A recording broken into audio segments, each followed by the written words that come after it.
une atmosphère peu banale, mes histoires. Une déferlante de mots, de phrases, de véritables morsures démoniaques, aspergées de vin précieux. L'orage, à lui seul, démontre sa puissance et sa colère. Mes écrits expriment à eux seuls la colère. Une aventure heureuse en somme et une attente faite homme avec l'élégance de la maturité.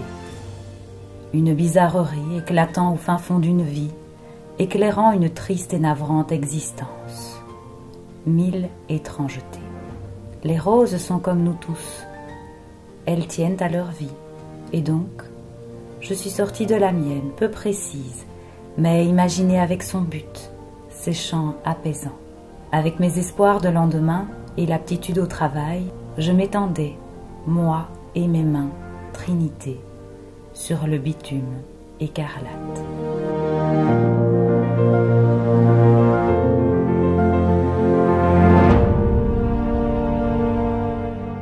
C'est Arthur Rimbaud, chez moi, qui a donné l'impulsion à tout ce qui est travaux littéraires, poésie, et même certaines réalisations picturales, on va dire. Donc, je me suis rendu un jour à Bruxelles, j'ai vu une expo sur Arthur Rimbaud, qui s'intitulait « Une saison en enfer ». Je suis revenu de Bruxelles, j'ai pris la direction de Charleville, et là, Rimbaud ne m'a plus jamais quitté. Je peux dire qu'il a fait partie de mon existence sans vraiment m'étouffer. Il était là comme une espèce de phare, et il m'a permis de découvrir tout un monde de littérature, que ce soit la littérature du 19e siècle, que ce soit la peinture, et c'est un peu grâce à lui que j'ai commencé à me mettre à vraiment faire de la poésie, à savoir où je devais mettre mes mots sur le papier, la manière dont je devais les installer.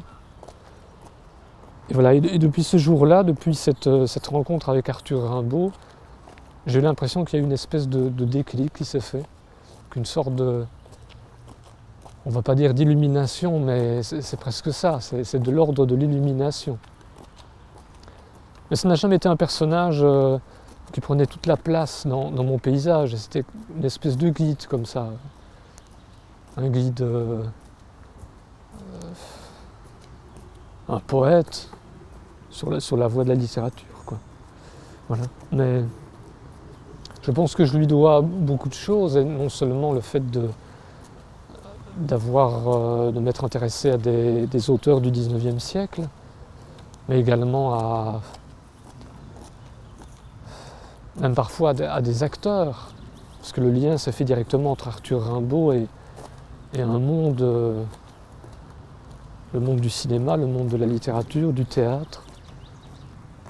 C'est en cela qu'Arthur Rimbaud était intéressant, et il provoquait chez moi une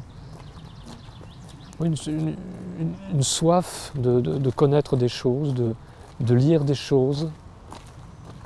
Et j'ai fait du chemin avec lui. Alors certaines périodes étaient plus exaltantes que d'autres, mais ça c'est un peu comme ça que je vois le parcours d'un artiste.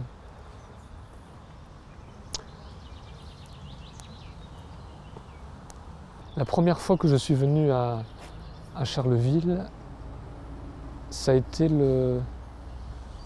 la deuxième illumination. Je me suis rendu compte que je me sentais à ma place, non seulement avec Arthur Rimbaud, mais avec son univers, son existence et ce que lui avait vécu ici dans les Ardennes ou en Afrique. Et je n'ai cessé, je m'en souviens encore, j'ai cessé de rassembler des documents sur sa vie, son œuvre. Et dès que j'ai ouvert ce coffre qui était Arthur Rimbaud, je me suis dit, mais c'est inépuisable. Il y a quelque chose de là, je dois poursuivre cette quête et vraiment aller jusqu'au bout de ce travail avec lui. Puis voilà, donc je me suis mis à écrire. Je me suis rendu à Paris, à Montmartre, avec lui, avec Arthur Rimbaud. Je me suis rendu forcément à Charleville à plusieurs reprises.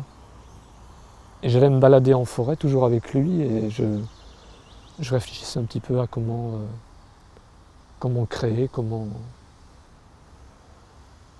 me laisser porter par sa poésie, son travail. Voilà.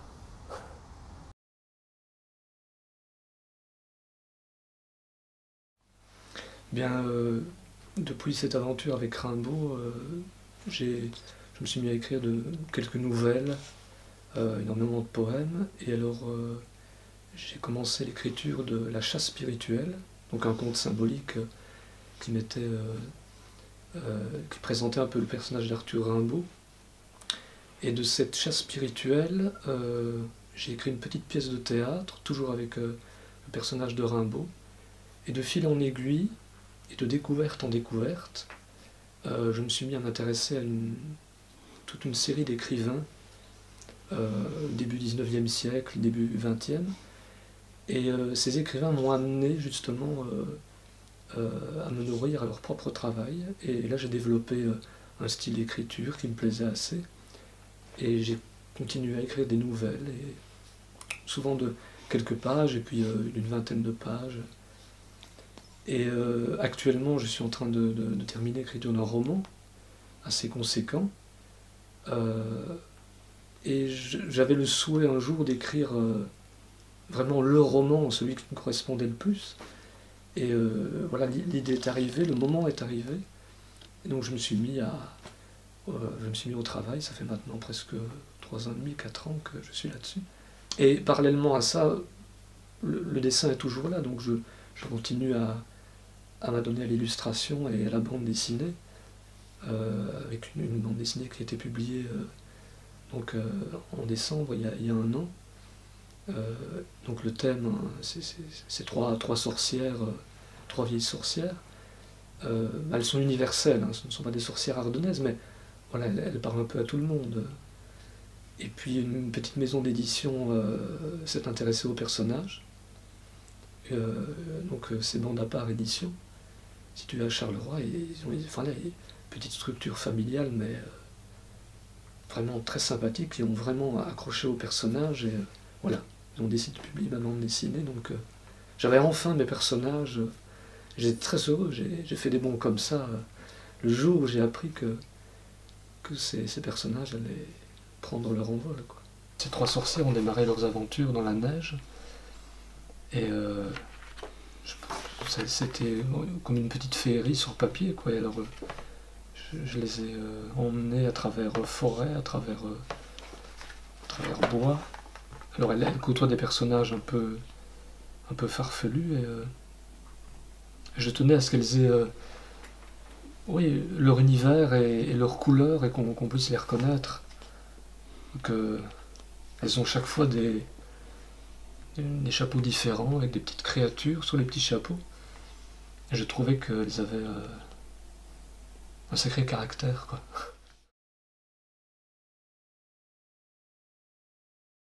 Après avoir survolé de très nombreuses contrées, dont certaines ne furent que plaines désolées, nous nous arrêtâmes au-dessus d'une antique forêt. Il y avait là, dominé par une roche scalène, un carrefour distribuant 9 sentiers, au centre duquel rugissait un feu d'enfer, encerclé par de vieilles fées. Au travers du rideau de fumée résineuse, apparut un être monstrueux d'une haute stature, portant 2 grandes cornes sur le sommet du crâne. S'emparant d'un bâton torsadé surmonté d'un pommeau d'or, il frappa le sol par 3 fois, et fit apparaître un costume vert, sur lequel s'agitait une collection de grelots, et le revêtit sous le regard amusé des vieilles. Et donc ici on arrive vraiment dans un lieu que je trouve un peu magique, parce que c'est un carrefour qui distribue 9 sentiers. Et pour moi, chaque sentier correspond à une balade un peu féerique. On a le sentier qui descend vers Frahan. Et on a d'autres sentiers Et voilà, où j'ai l'impression de connaître chaque arbre. Chaque arbre m'est familier. Donc toutes ces balades m'aident à réfléchir un petit peu sur la littérature, sur ce que je suis en train d'écrire, comment est-ce que je vais agencer mes idées sur la planche à dessin, comment est-ce que je vais structurer mon travail. Donc c'est en marchant que je découvre un petit peu comment je découvre l'inspiration, quoi, tout simplement. Et ce lieu est propice aux découvertes des légendes de Rochehaut. Je trouve même dommage qu'on n'en parle pas suffisamment. Il y a des conteurs qui ont fait ça très bien par le passé, mais je sais qu'à Rochehaut et dans tous les villages de la vallée de la Semois, il s'est passé des histoires extraordinaires. On a parlé de fées, on a parlé de loups-garous, de sorcières. Et moi, toutes ces histoires, toutes ces légendes, elles ont nourri la chasse spirituelle, parce que je sais que c'est ici que j'ai fait intervenir mon personnage d'Alcidius, qui est la personnification d'Arthur Rimbaud. Et c'est d'ici que démarrait cette espèce de vol fantastique dans la nuit.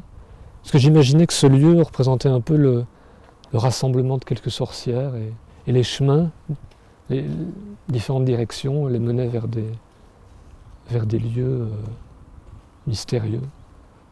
Mais je pense que oui, la vallée de la Semois est remplie de mystères, il suffit de soulever une fougère, de voir un arbre un peu tordu et de voir dans cet arbre quelque chose de tout à fait hors du commun. C'est ça qui me plaît beaucoup ici.